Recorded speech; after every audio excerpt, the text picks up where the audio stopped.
When a homeless man with nothing but a toolbox saw a Hell's Angel stranded at a gas station, he had no idea that one simple act of kindness would change everything.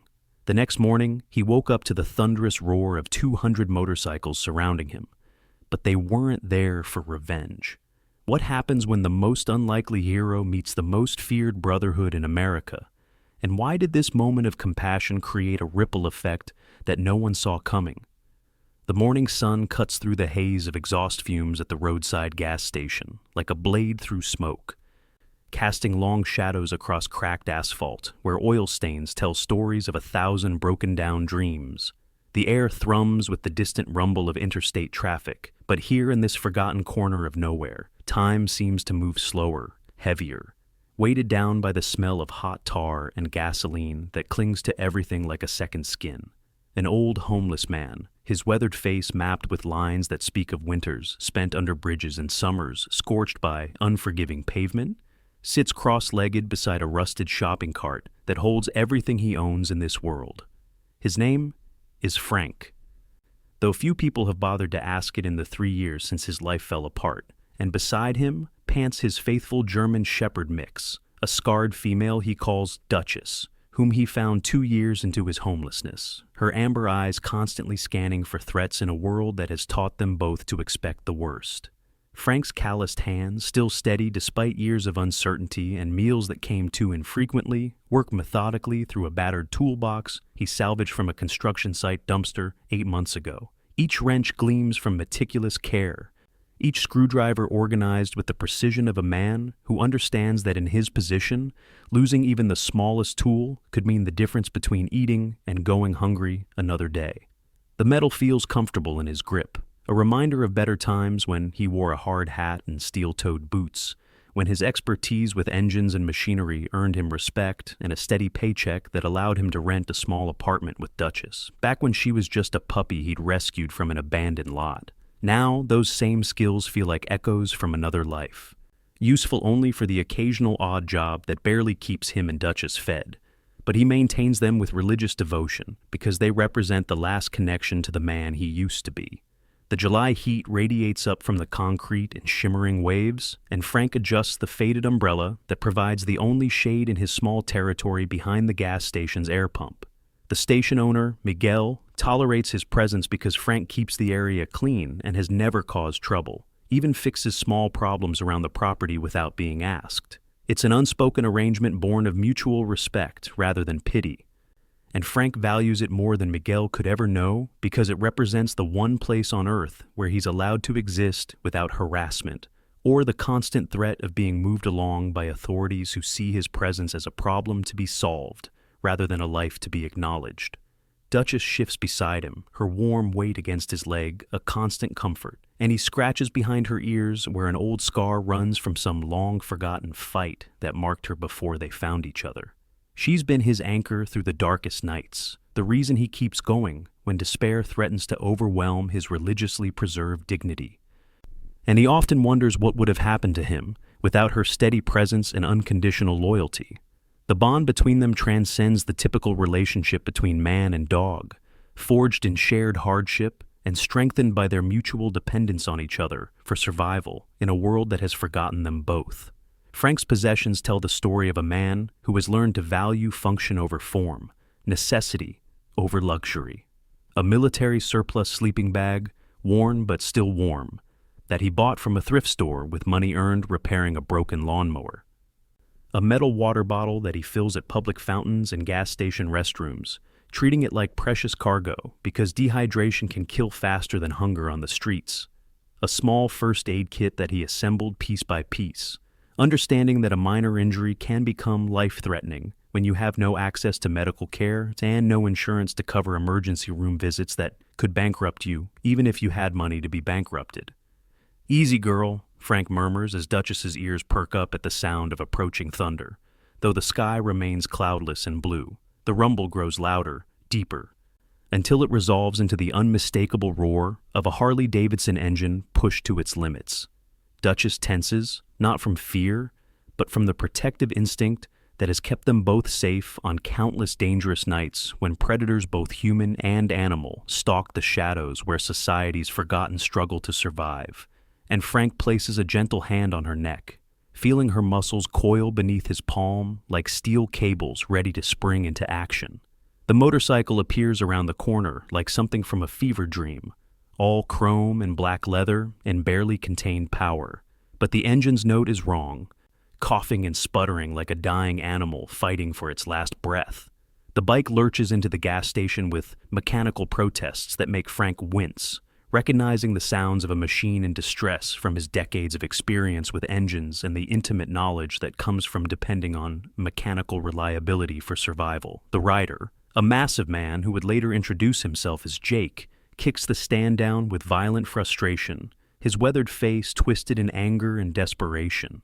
Jake's story is written in the Brotherhood markings on his leather vest that identify him as a Hell's Angel. Steam rises from the engine in ghostly tendrils, and the chemical smell of overheated metal mixes with the gasoline fumes to create an acrid cocktail that burns the back of Frank's throat and reminds him of job sites where equipment failures could cost thousands of dollars and dozens of jobs. The biker's distress radiates outward like heat waves, and Frank recognizes that expression of helpless rage from his own reflection in gas station restroom mirrors during the worst days of his decline. "Damn piece of shit," the biker mutters, running his hands through shoulder-length hair that's gone gray at the temples. His lined face creased with lines that mirror Frank's own, but carved by different hardships, different roads that led to this moment of mechanical crisis in the middle of nowhere. The club insignia on his vest tells a story of loyalty that spans decades, chapters lived and brothers lost. But right now he looks as lost and vulnerable as any man whose world has suddenly gone sideways without warning or preparation. The Harley represents more than transportation to Jake. Its identity, freedom, the mechanical embodiment of values that have defined his adult life, and its failure strikes at the core of who he believes himself to be. Frank recognizes that expression intimately, remembers the exact feeling from the day his own pickup truck broke down on the way to a job site, the cascading series of events that followed, like dominoes falling in slow motion through his carefully constructed life. First the missed work because he couldn't afford the tow truck, then the lost contract because the client couldn't wait for repairs, then the unpaid bills piling up like autumn leaves until everything he'd built came crashing down around him in an avalanche of financial catastrophe that swept away his apartment, his credit, his future, and nearly his will to continue living. The memory tastes bitter in his mouth, metallic like blood from a bitten tongue, but it also stirs something deeper, a recognition of shared humanity that transcends the vast differences in their circumstances and social positions. Without conscious thought, Frank finds himself standing, his joints protesting after hours of sitting on hard concrete, the familiar ache of a body that has endured too many nights on unforgiving surfaces and too many days without adequate nutrition. Duchess rises with him, her loyalty absolute and unquestioning, a testament to the bond they have forged through shared adversity and mutual dependence. The biker notices their approach, and his posture shifts, muscles tensing beneath his leather jacket as he sizes up this strange pair, a homeless man and his dog emerging from the shadows, like something out of a cautionary tale about the dangers that lurk on society's margins. Frank sees the suspicion in Jake's eyes, the automatic defensive response that comes from years of learning to judge threats quickly and accurately, to separate genuine danger from mere inconvenience in a world where the difference can mean the space between breathing and not breathing. The calculation is visible in Jake's face as he weighs the potential risks of allowing this disheveled stranger near his prize machine against the growing reality that he needs help from whatever source might provide it. "Mind if I take a look?" Frank asks quietly, his voice gravelly from too many nights in the cold, but carrying an undertone of genuine competence that cuts through Jake's initial skepticism like a sharp blade through leather. The words hang in the superheated air between them, a bridge offered across the chasm of their different worlds. An invitation to trust that defies every social boundary that normally separates their kinds of people. Jake's initial instinct is to refuse, to handle this problem like he's handled every other crisis in his decades of hard living, with stubborn self-reliance and a healthy distrust of strangers who might have hidden motives or secret agendas. But something in the old man's steady gaze speaks of authentic expertise rather than empty charity, or the condescending pity that he's learned to despise from people who think good intentions excuse ignorant interference. The reality of his situation presses down on him like a physical weight. The understanding that he's 300 miles from home, with a cell phone showing no signal in this dead zone between nowhere and nothing, and the next town large enough to have a motorcycle shop is another 100 miles down a highway that his bike clearly isn't going to survive in its current condition. "You know Harleys?" Jake asks, stepping back reluctantly, his territorial instincts warring with desperate practicality, while his mind calculates the risks and benefits of accepting help from this unlikely source. The question carries layers of meaning, because these machines aren't just transportation to people like Jake, they're identity. Family, religion, all rolled into thundering steel and chrome, and letting a stranger touch one violates every code he's lived by since earning his first patch 23 years ago. Frank nods, moving closer to the bike, with the careful reverence of someone who understands what it represents to its owner, the emotional investment that goes far beyond mere monetary value. "Rode a Sportster for 10 years before things went sideways," he says simply, his work-worn hands already assessing the situation with professional competence that speaks of real understanding rather than boastful pretension.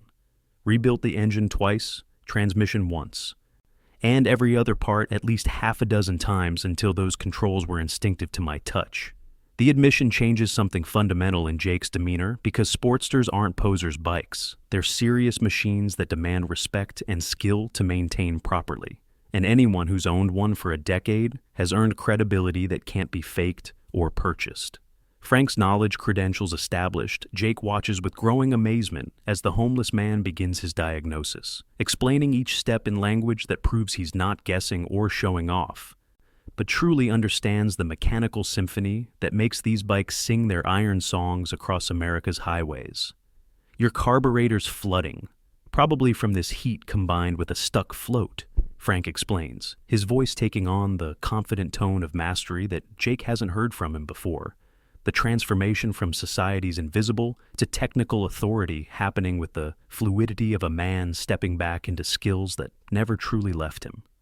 "Plus, you've got a loose connection in your ignition system that's creating an intermittent spark, which is why she's coughing like that instead of purring like she should." His hands work with practiced efficiency, checking connections, testing components, his movements economical and sure despite the makeshift nature of his workspace, and the curious eyes of passing motorists who slow down to witness this unlikely collaboration. Duchess settles into the shade beside the bike, her presence calm and reassuring as she watches her human work with the focused intensity she's seen countless times before. The transformation that occurs when Frank's hands touch tools and his mind engages with mechanical problems that have definite solutions. Under the blazing noon sun, with sweat beading on his forehead and running down his back in streams that soak through his worn shirt, Frank works like a master craftsman whose tools happen to be borrowed and whose workshop happens to be a gas station parking lot, but whose skills remain undiminished by circumstances or the passage of time since he last practiced his craft professionally. The Harley roars back to life with the deep, throaty rumble that every biker knows represents more than mere transportation. And Jake feels his world realign as recognizable vibrations travel through the machine's frame into his bones. But as he prepares to leave, something holds him in place, watching Frank retreat to his corner with Duchess padding silently beside him, their quiet dignity creating a stark contrast to the noise and fury of his mechanical resurrection. The old man settles back into his patch of shade, as if nothing extraordinary has happened, pulling out a dented water bowl for his dog and checking through his meager possessions with the methodical care of someone for whom every small item represents survival.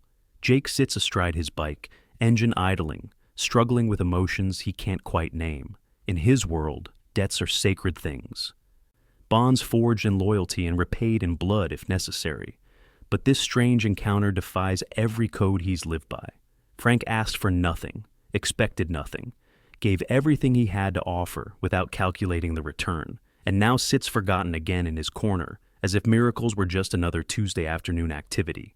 The contradiction gnaws at Jake like a physical ache because in decades of hard-won experience, he's never encountered generosity this pure, this uncomplicated by ulterior motives or social expectations. "Brother Jake, you look like you've seen a ghost," comes a familiar voice as another Harley pulls into the station, followed by two more, their riders dismounting with the casual confidence of men who've ridden together for decades. These are Jake's chapter brothers from Phoenix, Tommy Tank Rodriguez and Mike Preacher Sullivan, along with a newer prospect named Danny, whose eagerness to prove himself radiates from every gesture. Jake explains what happened, his words coming slowly as he tries to articulate something that challenges easy description, pointing toward Frank's corner, where the homeless man continues his quiet existence, seemingly oblivious to the growing gathering of patch-bearing bikers. Tank, a barrel-chested man whose scarred hands speak of countless bar fights and mechanical emergencies, follows Jake's gesture and studies Frank with the calculating gaze of someone who's learned to read people's true nature beneath whatever surface they present to the world. "Old bastard fixed your bike and wouldn't take payment?" Tank asks, incredulity coloring his voice, because in their experience, everyone wants something. Everyone has an angle. And pure altruism exists only in fairy tales and the naive dreams of people who've never learned how cruel the world can be. Preacher, whose nickname comes from his habit of delivering philosophical observations at the most unexpected moments, dismounts and approaches Frank's corner with the deliberate stride of someone conducting reconnaissance. He engages the homeless man in conversation, asking about the weather, the road conditions, harmless small talk, that serves as cover for a deeper assessment of character and motivation. Within minutes, Preacher returns with a puzzled expression that mirrors Jake's earlier confusion. "Man's genuine," Preacher reports, shaking his head as if he can't quite believe his own conclusion. "Talked about the heat, asked if we needed anything, offered to share his water with Danny here when he noticed the kid was sweating through his leather. Didn't ask for money, didn't hint around for favors, didn't even mention what he did for Jake, unless you count answering direct questions." The revelation crystallizes something in Jake's mind, a growing certainty that this encounter represents more than random chance or simple mechanical assistance. He pulls out his phone, scrolling through contacts until he finds the number he needs and places a call that will set events in motion beyond anything Frank could imagine. The conversation is brief, coded in the subtle language that bikers use when discussing matters that require discretion, but its implications ripple outward like stones thrown into still water. Word spreads through invisible networks with the speed that only tight-knit communities can achieve, carried by cell phones and CB radios, and the kind of instant messaging that connects Brotherhood chapters across hundreds of miles. Jake's story, refined and retold with each transmission, takes on mythic proportions as it travels from Phoenix to Tucson to Albuquerque and beyond, gathering emotional weight with every retelling until it becomes something larger than the simple facts would suggest.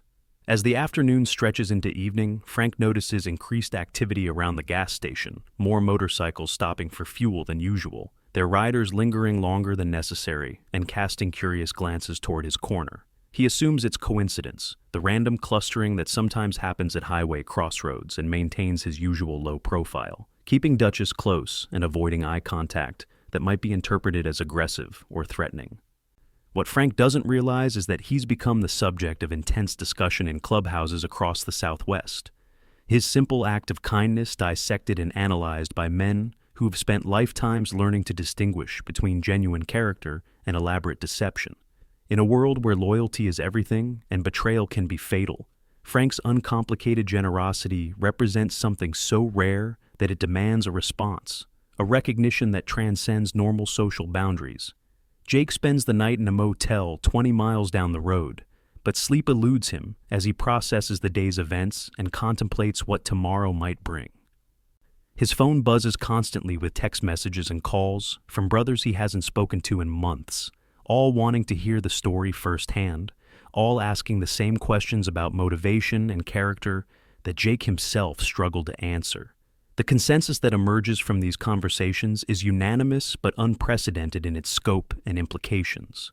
Meanwhile, Frank and Duchess settle in for another night under the stars, the familiar routine of survival playing out with practiced efficiency.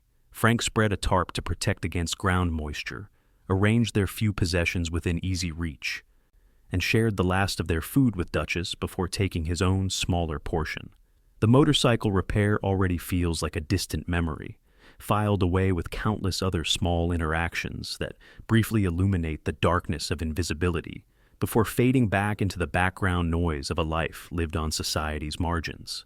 As midnight approaches and the gas station's neon signs cast colorful reflections on empty pavement, Frank has no way of knowing that tomorrow will bring changes beyond his wildest imagination. Miles away, phones continue buzzing in clubhouses as Jake's story spreads like wildfire through the Brotherhood network. Frank has no way of knowing that his simple act of kindness has triggered a response that will transform not just his own life, but challenge every assumption about worth, dignity, and the true meaning of brotherhood in America. When dawn finally breaks after Frank's restless night, it comes like a symphony of thunder as nearly 200 motorcycles roll into the gas station from every direction, their engines creating a mechanical choir that shakes windows for miles around and sends startled birds exploding from their roosts in frantic clouds of wings and confusion. The sound builds gradually, starting as a distant rumble that Frank initially mistakes for an approaching storm, growing steadily until the very air seems to vibrate with contained power and purposeful intent. Through the fog of restless sleep, Frank wakes to find himself at the center of a phenomenon that defies comprehension, surrounded by a sea of leather and chrome that stretches beyond the boundaries of the small gas station and spills onto the adjacent highway where traffic has slowed to witness this unprecedented gathering. Hell's Angels, from chapters across Arizona, New Mexico, Colorado, and California, form concentric circles around his small corner of the world, their machines arranged with military precision, engines idling in harmony that creates a bass note felt more than heard. At first, his heart pounds with primal terror because everything in his experience screams danger, warning him that such gatherings rarely end well for people in his position. People who exist outside society's protection and have learned to fear rather than trust organized displays of power. Duchess presses against his leg, her warm weight both comfort and reminder that whatever happens next, they face it together, as they've faced everything else since finding each other in that alley behind the diner 3 years ago. But as Frank's eyes adjust to the surreal scene unfolding around him, he begins to notice details that contradict his initial fear. The bikers' faces, visible beneath their helmets and behind their sunglasses, carry expressions of curiosity rather than aggression, respect rather than contempt. Many hold cardboard boxes, sleeping bags, pet supplies, and other items that suggest preparation rather than spontaneous violence, and their formation, while impressive in its scope, feels protective rather than threatening. Jake steps forward from the crowd, his familiar face providing an anchor of recognition in the chaos of vest-wearing strangers, and beside him walks a man whose presence commands immediate attention, despite his modest height and graying hair. This is Marcus Steele Thompson, national president of the Hells Angels, a living legend whose reputation extends far beyond the motorcycle community into the realm of American folklore, and his decision to attend this gathering personally elevates its significance beyond anything Frank could have imagined. "You showed me what brotherhood really means," Jake says, his gruff voice cracking with emotion as he approaches Frank's corner, and the words carry across the assembled crowd with perfect clarity despite the idling engines. "Now, let us show you what it means to us." The boxes begin opening, revealing contents that transform Frank's understanding of his situation with each successive revelation. Food supplies that could feed him and Duchess for months. Camping gear designed for comfort rather than mere survival. Veterinary supplies for Duchess, including medication for the joint problems that Frank has noticed but couldn't afford to treat. And in the center of it all, Steele holding a set of keys that catch the morning sunlight like precious metal.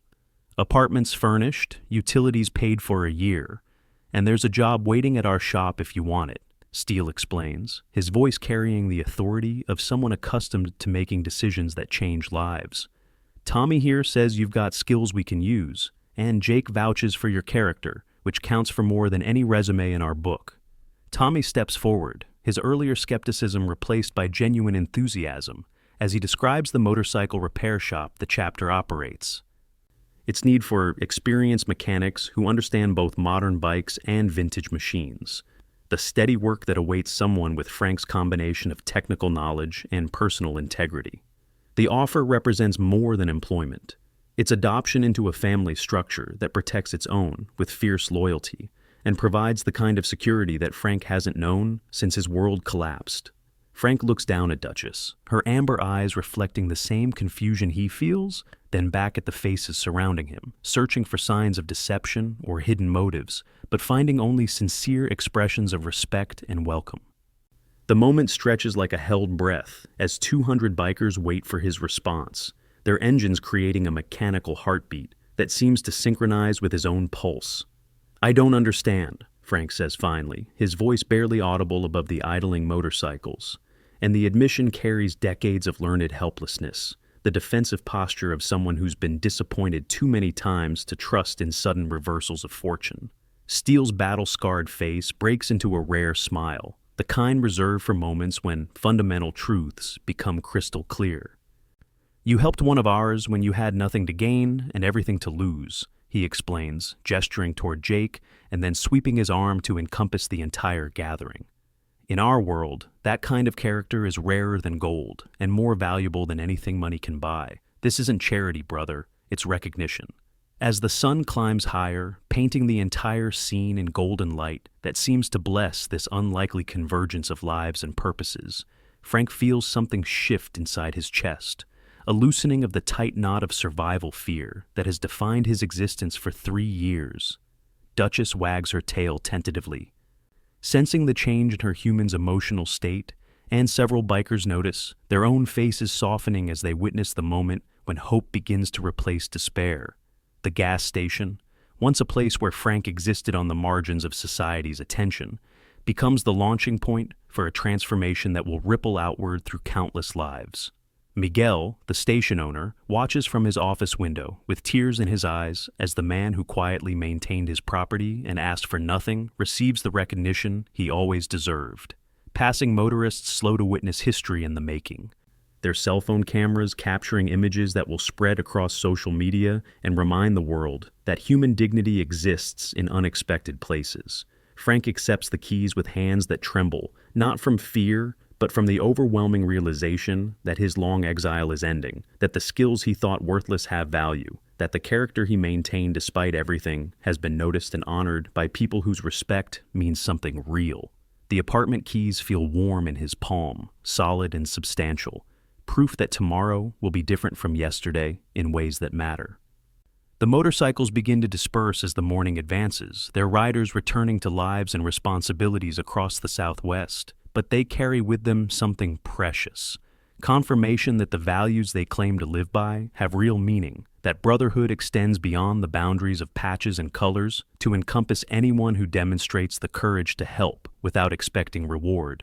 Frank's corner of the gas station, once a forgotten space where society's discarded invisible lives, has become the epicenter of a story that will be told in clubhouses and around campfires for generations, proving that sometimes the smallest acts of kindness create ripples that transform not just one life, but hundreds, echoing across highways and hearts, with the enduring truth that we are all just one breakdown away from needing someone to believe in us again.